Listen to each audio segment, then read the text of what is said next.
Alright, what's good, y'all? So today I'm gonna be talking about how the anabolic window is kinda real, but it's not what you think. So first of all, let's talk about the myth. The anabolic window is a myth that claimed if you didn't eat enough protein right after working out, you get less gains, if at all. And it started in the early 2000s because some studies suggested that that outcome may be true. And you know, when some study says some shit, you know there's gonna be some sneaky supplement companies that, you know, are gonna use that to advertise their products. So like protein powders. And bro science and forums, they're a fucking breeding house for stupid myths that to arise without proper evidence or reason. So that's pretty much the reason why the myth started in the first place. And why it's not real. Muscle protein synthesis remains elevated for like 24 to 48 hours post-exercise. Total daily protein matters more. It doesn't really matter when you eat the protein. What matters more is how much. And protein takes a while to digest anyway. So if you eat protein before you work out, it's likely that it's still going to be digested post-working out. And now, why it's kind of real. Insulin sensitivity. What's insulin sensitivity? I know you Americans know what that is. What is insulin? Insulin is a hormone that is produced in the pancreas. And what it does is it downregulates blood sugar. And how it works is after eating, carbs are broken down into glucose and they're released into the bloodstream. So your body secretes insulin. And that insulin moves the glucose into cells. So insulin binds to the cell receptors, signaling for glucose absorption.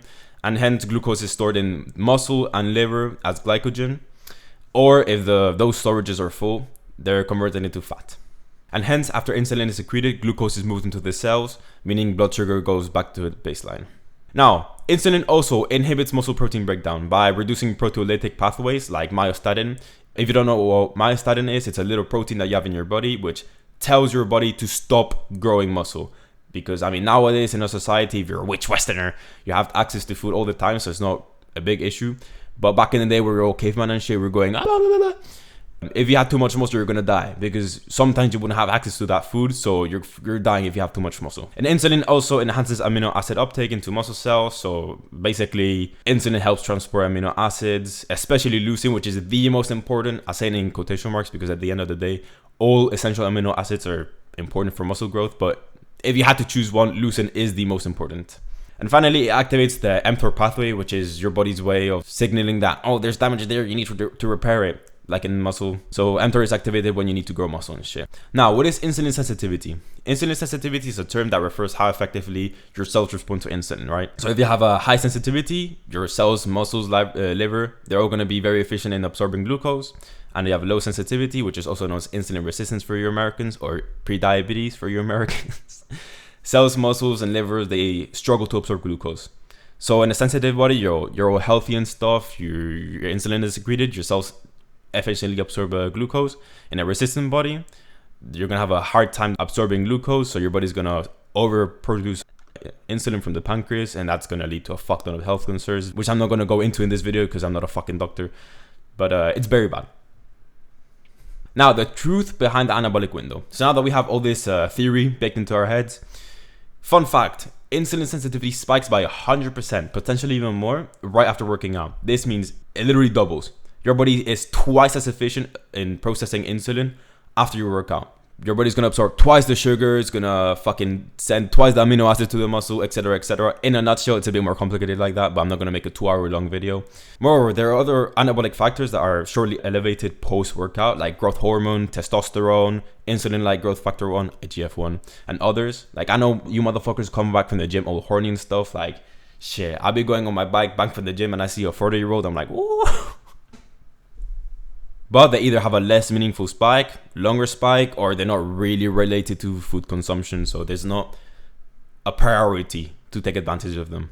Now, what I do to take advantage of the anabolic window, the increased insulin sensitivity, it's evident that carb consumption should be prioritized right after working out. So personally, what I do is I eat a fuck ton of bananas, oranges, dates, fucking honey. I mean, me, I only get my carbs from fruit and honey because I fucking hate grain. I'll make a video in the future why you shouldn't be eating rice and shit. It's fucking poisonous. You're not a fucking bird. You're not meant to eat grains. Nevertheless, I eat a fuck ton of fruit and a bit of protein. And on a bad day where I don't really have much access to food, what I do personally is take a couple yogurts, take 75 grams of honey, 50 grams of sugar cane, eat that shit up, right?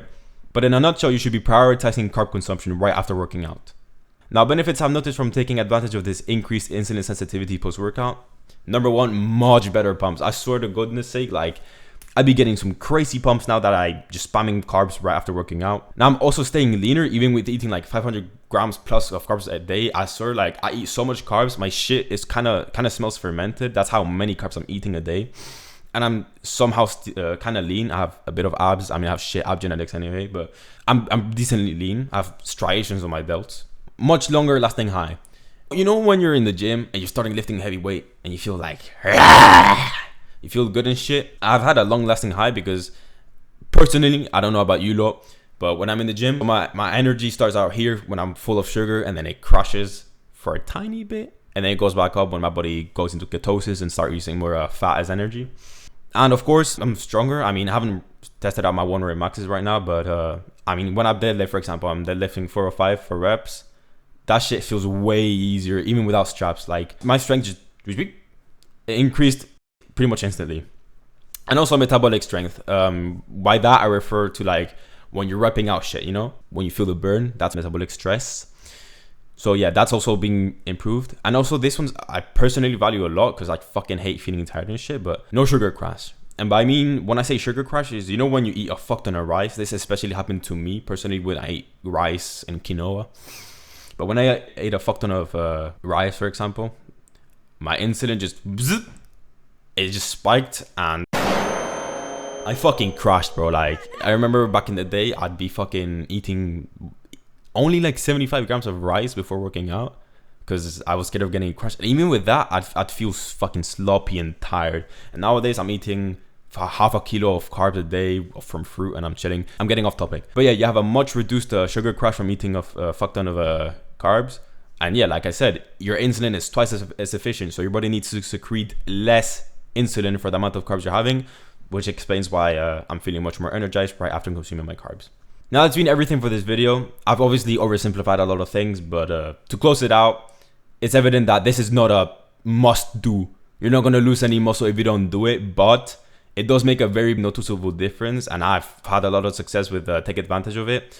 So that's why I think you should take it into account and also do it. And if not, then 1 point for you. Thanks for watching.